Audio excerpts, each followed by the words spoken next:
ಅಲ್ರಿ ಕರ್ಕೊಂತ ಹೋದ್ರ ಸಿಗಂಗಿಲ್ಲ ಗುರುಗಳು. ಹುಡುಕಾಡ್ಕೊಂತ ಹೋಗಿ ಇವತ್ತು ತಮಾಷೆ ಆದ ತಿಳ್ಕೊಂಡು ತಿರುಗಾಡಿ ತಂದು ಬಹಳ ಮಂದಿ ಮುಗಿಸಿದ ಸ್ವಾಮಿಯರಿಗೆ ಹಿಡ್ಕೊಂಡು ಬಂದು ಊಟ ಮಾಡಿಸ್ತಾರೆ ಅಂತ ತಿಳ್ಕೊಂಡಂದ್ರ ಸ್ವಾಮಿಯರ ಅಂತಾರ ಏನೋ ಉಣಂಗಿಲ್ಲ, ಒಂದ್ 2 ಹೋಳಿಗೆ ಹಚ್ಚಿ ಕೊಡ್ತಾರಪ್ಪ ಮತ್ತೆ ಅಂತಂದ್ರೆ ಈಗ ನೋಡಿ ಎಲ್ಲ ಸ್ವಾಮಿಯರಿಗೆ ಹಚ್ಚ ಹೋಳಿಗೆ ಶುಗರ್ ಇರ್ತದ ಹಿಂಗೆ ದಕ್ಷಿಣ ಕೊಡ್ತು. ದಕ್ಷಿಣ ಒಂದು ಹೋಳಿಗೆ ಹೊಡೆದ್ರೆ 10 ರೂಪಾಯಿ. ಒಂದೂರಾಗ ಇಬ್ರು ತಂದೆ ಮಕ್ಕಳು ಐಗೋಳಿದ್ರು ಐಗೋಳು ಇರ್ತಾರ. ಹಿಂದಕ್ಕಿದ್ರು ಏನೋ ಈಗ ಹೆಂಗಾರ ಗೊತ್ತಿಲ್ಲ. ನಮ್ಮ ಮಿಂಚಾಣ ಸರ್ ಅಂತಂದ್ರೆ ನಿಂಬಾಳದ ಐಗೋಳಿದ್ರಂತ ಅವನಿಗೆ ಭಿನ್ನ ಯಾರು ಹೇಳ್ತಿಲ್ಲ ಅಂತ ಅವನೇ ಭಿನ್ನ ಹೇಳ್ತಿದ್ದಂತ.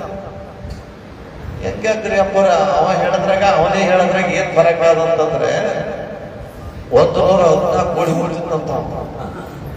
ಎಷ್ಟ 114 ಕೋಳಿ. ಮಿಂಚಾಣ ಸರ್ ಸುಮ್ಮನೆ ಹೇಳ್ತಾನಂತ. ಮಿಂಚಾಣ ಸರ್ ಮುಳುಗ್ ಬಿಡ್ಲಿಲ್ಲ. ಇಲ್ರಿ ಅಪ್ಪರೇ ನಾ ಅಂದ್ರೆ ನಿಮ್ಮ ಸುಳ್ಳು ಹೇಳಿದಂಗ ಅಂತದ ನಿಂದಿರ್ರಿ ಅಂತ ತಿಳ್ಕೊಂಡು ಬನ್ನಿ ಬಸ್ ಗುಡಿಕೊಂಡು ಕುಂತು ನಾನು ಶಾಸ್ತ್ರ ಅಂತ ಎಲ್ಲರೂ ಇದ್ದು ಅವ್ರು ಊರವ್ರಿಗೆ ಫೋನ್ ಹಚ್ಚಿ ಕೇಳಿದ.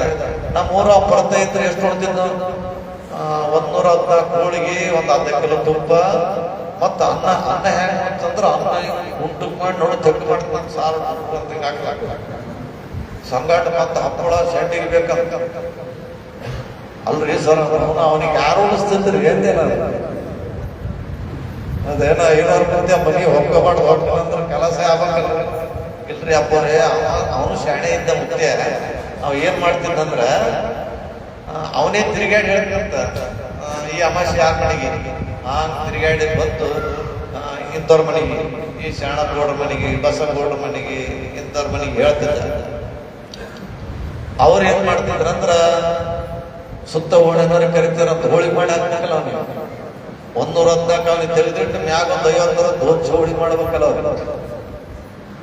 ಮಂದಿ ಗೊತ್ತಾಗ ಯಾಕೆ ಗೌಡ್ರ ಮನೆಗೆ ಏನ್ ನೋಡುತ್ತದ ಏನೆಲ್ಲ ಬರ್ತೆ ಮತ್ತೆ ನಾಳೆ ಉಳ್ಳಾಕ್ ಬರ್ತಾರಂತ. ಅವ್ನು ಉಳ್ಳಾಕ್ ಬರ್ತಾರಂದ್ರೆ ದೊಡ್ಡ ಬೀಗರು ಗೊತ್ತಾಗ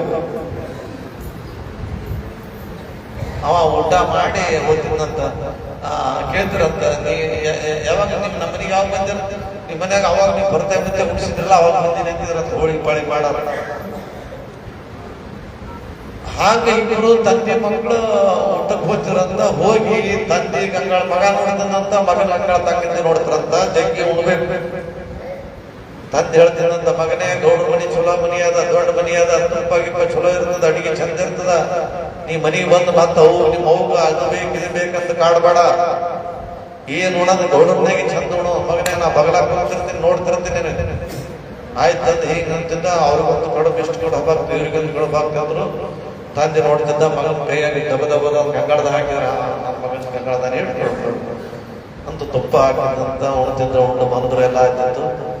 ನಡು ಏನ್ ಮಾಡಿದ ಅಂತಂದ್ರ ಮಗ ಗೌಡ್ರ ಮನೆಗೆ ಹೋದಾಗ ಉಣ್ಕೋಂತ ಒಂದು ಗ್ಲಾಸ್ ನೀರು ಕುಡ್ಬಿಟ್ಟಂತ. ತಂದೆಗೆ ಎಷ್ಟು ಸಿಟ್ಟು ಬಂತಂತ ಮನೆಗೆ ಬಂದ ನಿನ್ನ ಬಾಗಂತ ಕಾಲ್ ಹಾಕಿದ್ ಬಿಟ್ಟಂತಲೇ ನೀರ್ ಕುಡಿಯಕ್ಕಿಂತ ಮನೆಗೆ ಬಂದಂತ್ರ ಕುಡ್ಲಿಕ್ಕೆ ನೀರು ಸಿಗ್ತಿರ್ಲಿಲ್ಲ ಮಗನೇ. ಮನ್ಯಾಗ ನೀರು ಸಿಗ್ತಾರೆ ಗೌಡ ಮನೆ ಕಡುಬು ಸಿಗಂಗ ಅವನ ಮಗನೇ ಅಂದ. ತಂದೆ ಅಂತ ಮಗ ಅಂತ ಯಪ್ಪ ನೀ ಉಣೋದು ಹೊಡೆಯೋದು ಒಂದೇ ಕಲಿತೀರಿ ನನಗ ಸ್ವಲ್ಪ ನಿಂದ್ರ ಏನು. ಅವಾಗ ನಾವು ತುಂಬಿತ್ತು ಅಲ್ಲಲ್ಲೇ ತುಂಬಿದ್ರ ಮತ್ತ ನೀರು ಕುಡ್ದೆ ಇನ್ನೊಂದು 4 ಕಡೆ ಹೆಚ್ಚೋತಿದ್ದಿಲ್ಲ. ನೀರು ಕುಡಿಯೋದು ಬಂದ್ಲಿ ಮಗ ಇಲ್ಲಿ ಬಾಯಪ್ಪ ಅಂತ ಬಂದ ಕಡೆ ಒಂದು ಮನೆಯಂದ ಅವ್ರು ಎಂತ ಮಾಡಿದ್ದು ಒಲೆಂದ ತಣ್ಣಗಾಗಿತ್ತು ಬೂದಿ ತಂದು ಗಂಗಾಳದ ಹಾಕ್ತಾನಂತ. ಅಳಿಬೀಳಿ ಬೀಳ್ಕೊಳಕ್ ಈಗ ಏರ್ಸಿದಂತ ಗಂಗಾಳದ ಬೂದಿ ಏರ್ಸಿ ಒಂದು ಚಿರಿ ನೀರು ತಂದಂತ. ಯಪ್ಪ ಬೂದಿನ ಸ್ವಲ್ಪ ಹಾಕ ಫುಲ್ ಏರ್ಸಿ ನೋಡಂತ ಗಂಗಾಳದ ಬೂದಿ ಹಾಕಿಬಿಟ್ಟವ್ ಇಷ್ಟತ್ರ. ಈ ಬೂದಿ ಹಿಡಿಯಂಗಿಲ್ಲ. ಹೌದು ಹಿಡಿಯಂಗಿಲ್ಲ. ಈಗ ನೋಡ ಅಂದು ಒಂದ್ ಚರಿ ನೀರು ತಂದು ಬೂದಿ ಮ್ಯಾಗ ಹಾಕಿದ.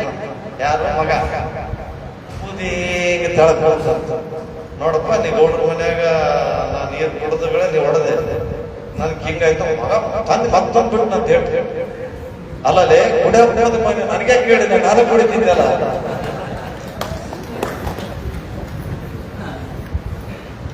ಅಂತ ವಿಚಾರದಲ್ಲಿ ಗೋಪಾಲದಾಸರು ತಿರುಗಾಡುವಂತಹ ಸಂದರ್ಭದಲ್ಲಿ ಯಾರೋ ಬಂದು ಹೇಳ್ತಾರ, ರಾಮಾನುಜಾಚಾರ್ಯ ಹೊಂಟಾರ, ಅವರ ಶಿಷ್ಯ ಸಮೂಹವನ್ನು ಕರ್ಕೊಂಡು ಬಂದು ನಿಮ್ಮ ಮನೆ ಪ್ರಸಾದ ಮಾಡ್ತಾರಂತ.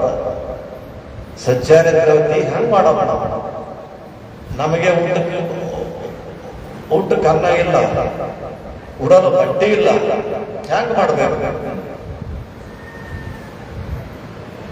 ಸಚ್ಚಾರಿತ್ರತೆ ಅಂತಂತ ಗುರು ಸಿಗೋದು ದುರ್ಲಭ, ಸಿಕ್ಕರೆ ನಮಗೆ ಬಹುಲಾಭ. ಅಂಥ ಪುಣ್ಯಾತ್ಮರು ಎಷ್ಟೋ ಜನ ಬೆನ್ನು ಹತ್ತಿದ್ರು ಕೂಡ ಸಿಗಲಾರದಂತ ಗುರುಗಳು ನಮ್ಮನೆ ತರ ಬಂದಾರ. ಅವ್ರಿಗೆ ಊಟ ಮಾಡಿಸುವಂತ ಯೋಗ ನಮಗೆ ಸಿಕ್ಕದಂತಂದ್ರ ನಾವು ಇವತ್ತು ಹೆಂಗನ ಮಾಡಿ ಊಟ ಮಾಡಿಸೋಣ.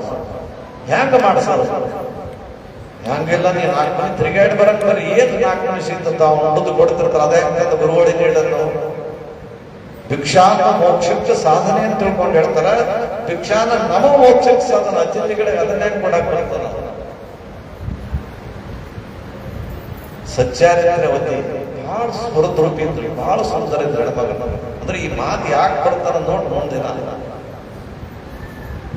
ಅಕ್ಕಿ ಅಂದಳು, ಅಡಿಗೆ ತಂದು ಮಾಡಿಸಂತ ವ್ಯವಸ್ಥೆ ನಂದು ನೋಡ, ಭಗವಂತನ ಇಚ್ಛೆ ಆದ.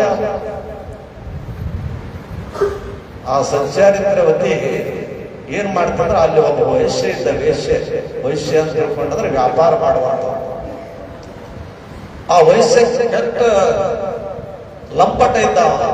ಒಂದ್ ದಿವಸ ಈ ಸಚ್ಚಾರಿತ್ರವತಿಗೆ ನೋಡಿ ಹೇಳಿದ, ನಿನ್ನಂತ ಸ್ಫುರದ್ರೂಪಿ ಹೆಣ್ಣು, ನಿನ್ನಂತ ಸುಂದರ ಹೆಣ್ಣು ನಮ್ಮ ಊರಾಗೆ ಇಲ್ಲ. ಗಂಡನಂದಿಗೆ ಯಾಕೆ ನೀನು ಕೂಡಿ ಕಷ್ಟ ಕಾರ್ಪಣ್ಯಗಳನ್ನು ಅನುಭವಿಸ್ತಿ, ನಾನು ಬಲ್ಲಿ ಬಂದೆ ಅಂದ್ರೆ ನೀನು ನನ್ನವಳಾದ ಅಂತಂದ್ರೆ ನಿನಗೆ ಬೇಕಾದಷ್ಟು ದವಸ ಧಾನ್ಯ ಒಡೆಯುವ ವಸ್ತುಗಳನ್ನ ನಾನು ಕೊಡ್ತೇನೆ. ಸಚ್ಚಾರಿತ್ರವತಿ ಅಂತಿದ್ದಳು. ನನ್ನ ಹೆಸರು ಸಚ್ಚಾರಿತ್ರವತಿ ಅಷ್ಟೇ ಅಲ್ಲ, ನನ್ನ ಗುಣನೂ ಕೂಡ ಸಚ್ಚಾರಿತ್ರವಂತನಾದ. ಆದ್ರೆ ಅಂಥ ನೀಚ ಕೆಲಸ ನಾ ಮಾಡಂಗಿಲ್ಲ, ನೀಚ ದಾರಿಗೆ ಬರೋಂಗಿಲ್ಲ. ಈ ಮಾತನ್ನ ಎತ್ತಬಾಡ ಅಂತ ತಿಳ್ಕೊಂಡು ಎದ್ದಿದ್ದಳು. ಎಂದೋ ಒಂದು ದಿನ ಅಂದಂತ ಮಾತನ್ನ ಆ ಸಚ್ಚಾರಿತ್ರವತಿ ವಿಚಾರ ಮಾಡಿದಳು. ಅವತ್ತು ಹೋಗಿದ ವೈಶ್ಯನ ಅಂಗಡಿಗೆ ನಿಂತಳು. ಏನಂದ್ರು ಗೊತ್ತಾ, ಒಂದು ಕಾಲಕ್ಕೆ ನೀವು ಒಂದು ಶಬ್ದ ಅಂದಿದ್ದೀನಿ, ಆದ್ರ ಆ ಶಬ್ದ ನನಗ ನಡಿಬೇಕಂತ ತಿಳ್ಕೊಂಡಂದ್ರೆ ಸಂದರ್ಭನ ತಂದು ಕೊಟ್ಟಿದ್ದಿಲ್ಲ. ಇವತ್ತು ಪುಣ್ಯ ಪರೋಪಕಾರಕ್ಕಾಗಿ ನನಗೆ ಸಂದರ್ಭ ಬಂದದ. ಆದ್ರೆ ನನಗೆ ಬೇಡಿದ ದವಸ ಧಾನ್ಯಗಳನ್ನು ಕೊಡು, ನಂತರ ಬಂದು ನಾನು ನೀ ಹೇಳಿದ ಮಾತನ್ನು ಕೇಳ್ತೇನೆ ಅಂತ ತಿಳ್ಕೊಂಡು ಹೇಳಿದ ಸಚ್ಚಾರಿತ್ರವತಿ.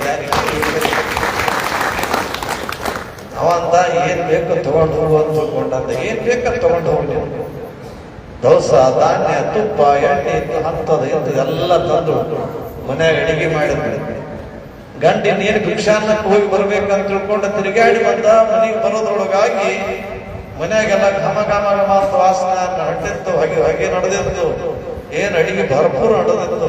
ಅವಾಗ ಹೆಂಡತಿ ಬಂದಳು, ಸ್ವಾಮಿ ಏನ್ ಮಾಡಕತ್ತಿ ಅಂತ ಕೇಳಿದ. ಸ್ವಾಮಿ, ನಾನು ನಿನಗಾಗಿ ತಪ್ಪು ಕೆಲಸ ಮಾಡಿರ್ಬೋದು, ಮುಂದಿನ ಏಳಿಗೆಗಾಗಿ, ಮುಂದಿನ ದಾರಿಗಾಗಿ, ಸದ್ಗುರುನಾಥನ ಆದರ ಚಿಂತೆಗಾಗಿ ನಾವೊಂದು ಕೆಟ್ಟ ಶಬ್ದ, ಕೆಟ್ಟ ದಾರಿ ಹಿಡಿಬೇಕಂತೀನಿ. ಅದು ಗುರುನಾಥನ ಇಚ್ಛೆ ಆದ ಅಂತಂದೊಳಕ್ಕೆ ನನ್ನ ಇಚ್ಛೆ ಅಲ್ಲ.